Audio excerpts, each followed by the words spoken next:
What is up guys, it's your boy Solheim here, back with another Classic WoW video for Mists of Pandaria Classic. Now you know what time it is, it's time to bring back the tier list for a brand new expansion. This time we're talking about Mists of Pandaria. In this video I'll be ranking the tanks in Mists of Pandaria Classic, and I'm just going to go through the tanks here, talk a little bit about them, and give them a tier location based on how I feel like they are, based on my own testing, but also based on the logs that we have available. We can for example take a look at logs from private servers, but also the logs from World of Warcraft Mists of Pandaria back in the day and how people played. Now the thing is, various like Voldemort servers or private servers, they are running on different versions of the game. Like some people actually follow the 5.0 into 5.1 patch and 5.2 patch, 5.3 and finally 5.4, and every single patch, like if they follow the actual phasing or the actual patching here on those old private servers, they will follow the class changes that came with them. In Mists of Pandaria Classic, every time that we've had a Classic expansion, they're basing the class on its final version. They're taking patch 5.4, for example, and using that as a base. So in this case, it will be completely different ranking a class for Mogishan Vault, or like even like Mogishan the Raid as well, like MSV, or even doing Heart of Fear or Terrace of Endless Springs. It will be way different this time around than it was back in actual Mists of Pandaria and on those private servers. Now a couple of private servers are doing it very correctly, like Shaylun for example, where they are basing the class on the final version with all of the quirks fixed on that class. So the class is basically the 5.4 version in 5.1, and that is likely how it's going to work in Classic WoW as well. So when it comes to looking at logs, the right way to look at the logs here is to look at the performance later in the expansion when classes have been adjusted, gotten their fixes, and fixed some bugs. So looking at, for example, Throne of Thunder, we can take a look at the tanks here, and it's this one right here is based on performance and execution, and also based on DPS. So you can see the all-stars for tanks. Number 1 we have Paladin, number 2 we have Blood DK, number 3 we have Guardian Druid, then we have a couple of monks as you can see on the screen. Then we can go to the next one, which is Siege of Orgrimmar, the final raid we have. Number 1 is Prot Paladin, number 2 is Brewmaster Monk, number 3 is Paladin, number 4 is Paladin, and if you take a look here you have a bunch of tanks and how they performed in Siege of Orgrimmar as well, in which case Paladins are doing really well, monks are doing really well, but what you can see here is that in the top 11 we have every single tank, so no matter what tank you pick, you will probably be good, but obviously some tanks are better than others. So when it comes to this tier list as well, like even if I place a couple of tanks into the S tier, and you want to play one of the tanks that are in A tier,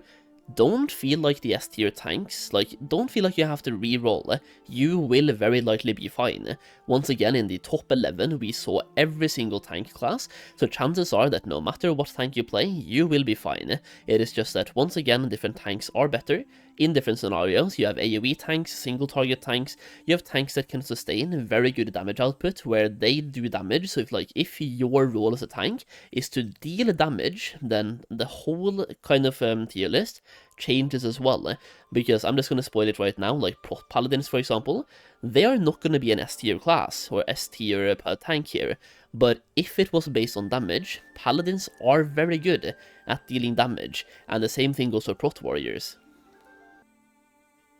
Okay, so let's start this off, as I'm probably going to put your favorite tank into the completely wrong place based on your opinion versus my opinion. So once again I'm going to talk a little bit while I rank these, just to give you a reason for why I'm putting this class or this spec where I'm putting it. So let's start off with DK. In this case we have Blood DKs as the tank, and DKs are really strong tanks in Mists of Pandaria, and they will be very strong tanks in Mists of Pandaria Classic as well. Now this right here depends a little bit on what you want to accomplish from the game itself. If you're a speedrunner, chances are you might run something else, like a Prot Paladin or a Prot Warrior, based on, in that case, you want your tanks to do a lot of damage. You might also run a Blood DK for for survival. Like, I have no idea what the speedrun comps will look like, because I have never really been in a speedrun where they're clearing a raid in like 20-30 minutes, like, which is insane to me. Because first of all, you want the tank to do damage, but you also want him to survive, because they're pulling the entire raid. But when it comes to actual gameplay for about 95% of people, DKs is a very solid choice. They can survive a bunch of hits, they have one of the biggest survivability in the game, but the one drawback here that could make this an A-tier tank if played by the wrong person is that you have to use your cooldown accordingly, like your cooldowns. You need to know what buttons to press and when to press them, and a good blood DK will easily be S-tier, meanwhile a bad DK will be A or B tier. That being said, it's a very kind of noob-friendly class as well, because even if you are a bad tank, Blood DK is somewhat easy to learn, but very difficult to master. So, once again, good DK tank will be S tier, but if you're not a good DK tank, then you're probably going to be A tier. I just want to get that out there, because even though I rank them into S tier, that doesn't mean that every Blood DK you see will be an S tier tank.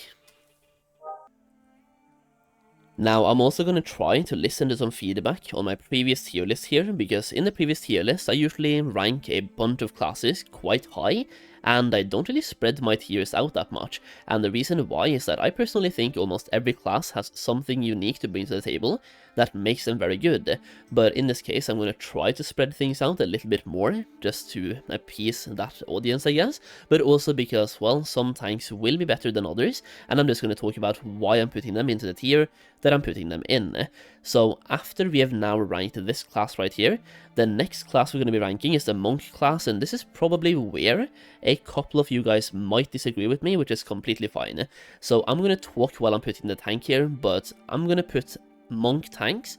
into A tier, but I'm going to do so while also vocally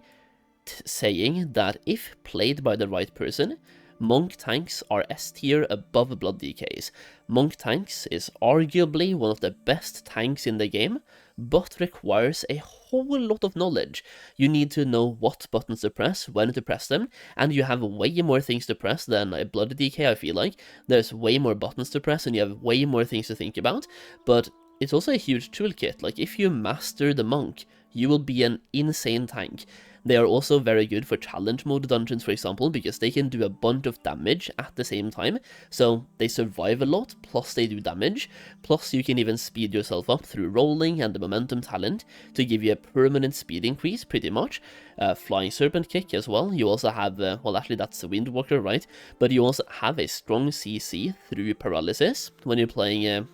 a Monk as well, like a Monk tank, and yeah, Monks are just very, very good in general. They also have access to pretty insane talents that makes them very good as well, like even Ring of Peace, right? Having Ring of Peace is absolutely insane for Monks, and gives you a lot of crowd control. You can also use Leg Sweep for like an AoE stun if you want that as well. Monk tanks in general are just a very, very solid choice. They also have a bunch of self-healing, but the one big thing about Monk tanks, in my opinion, is the fact that they can survive big hits. One of the big things about Monks is the staggering damage effect, where instead of taking all the damage at once, they stagger the damage, taking a little bit over time, making them very easy to heal. But once again, the reason why I'm not placing the Monk tank into the S tier here is that they are very difficult to master, and it's just a much less noob-friendly class, because it takes a lot to learn, and it's a whole new class to the game. So you have to, first of all, learn the class,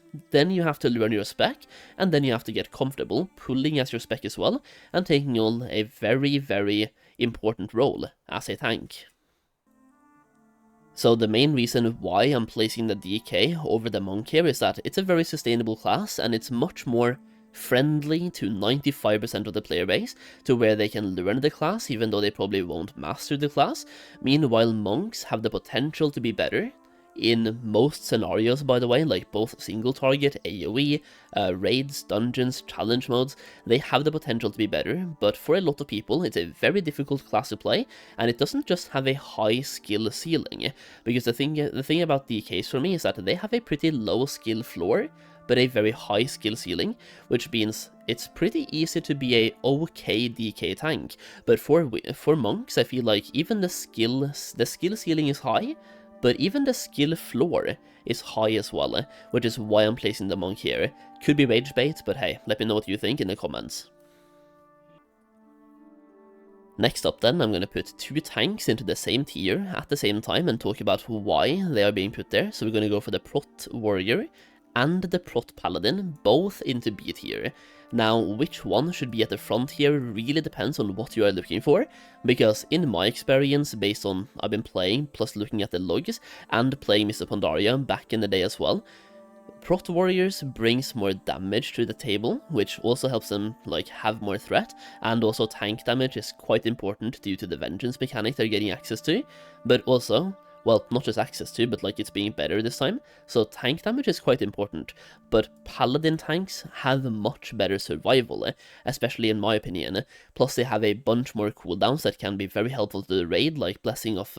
well, different blessings really, that can save their party members, get them out of CCs, stuff like that, so paladins just feel like they bring more to the table when it comes to, first of all, being helpful, but also for you to survive and your party members to survive, so it feels like their survival is way better, meanwhile protection warriors have better damage output. That being said though, when you go to the tank rankings for example, you can see that the number 1 tank in Siege of Orgrimmar was a Prot Paladin, DPS wise by the way, and then number 3 and number 4 was also Prot Paladins when it comes to scoring on tanking in Siege, and even in Throne of Thunder, number 1 was a Prot Paladin, and if I'm not mistaken it's the same Prot Paladin as well. I mean, let's see here, Siege of Orgrimmar, yeah, same Prot Paladin, back in Throne of Thunder, and also Siege of Orgrimmar. But when it comes to looking at logs, they might also be a little bit skewed due to padding the meters from AoE fights and single target fights, so once again in my experience, Prot Warriors tend to do a little bit more damage, meanwhile Prot Paladins seem to have a little bit more survival and brings more to the table when it comes to overall raid sustainability and raid survival, and has some pretty good cooldowns that they can press. Warriors as well has some cooldowns, but in my experience, Paladins have simply more. Then at the last we have Guardian Druids. So Guardian Druids to me is going to be put into the C tier, and if anyone here is maining a Guardian, I know that right now you're probably going to rage like never before, but in my experience Guardian Druids just are not as good as the other 4. There's no really other reason for why they're down here. I guess they don't have, like, comparing it to Prot Paladins, they don't have the same amount of cooldowns, and comparing it to a Monk, well, Monks are more mobile, they are more survival, they have more damage output.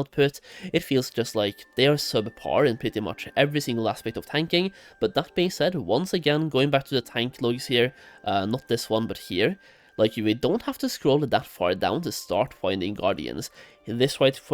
here, for example, Guardian Druid is number 3 and number 6 in Throne of Thunder, so even though I'm ranking them in the 4th spot here, C tier, they are not bad, just in my experience, they're worse than the other, well, the other ones. So hey, at this point, if anyone here is playing a tank and have played a tank for quite a while on various servers out there, then tell me how wrong I am in the comments and why I'm wrong as well. I would love to hear that. Now, I do just want to say that anyone, before you comment down below how wrong I am, which I'm probably going to be anyway,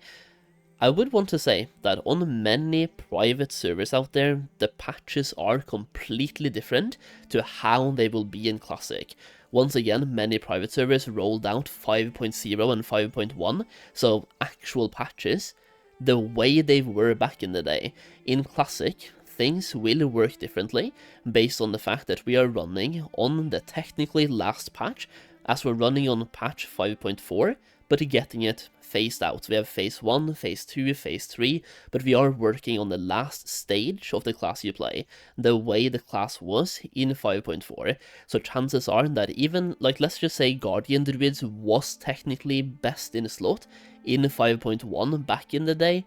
chances are they ended up getting nerfed over time, and they won't be best this time, just due to the fact that we are running on the nerfed version, and other tanks were buffed, and we are now running on that buffed version. Either way, all of this is completely speculative, and I can't see, I just can't wait to see how things work out in Mists of Pandaria Classic, to see how right or how wrong I was based on this tier list as well. It is also worth noting that I'm making this tier list as a whole of the expansion, so some of these tanks might be way worse in phase 1, meanwhile they might be very good in phase 6 or phase 5. So in phase 1, this tier list could be completely irrelevant, but once again it's all speculative. So let me know what your tank tier list looks like down below in the comments. Either way, that's what I have for you for now, so if you enjoyed the video, leave a like down below, and thank you for watching. I really do appreciate it. I will see you again in the next video very soon.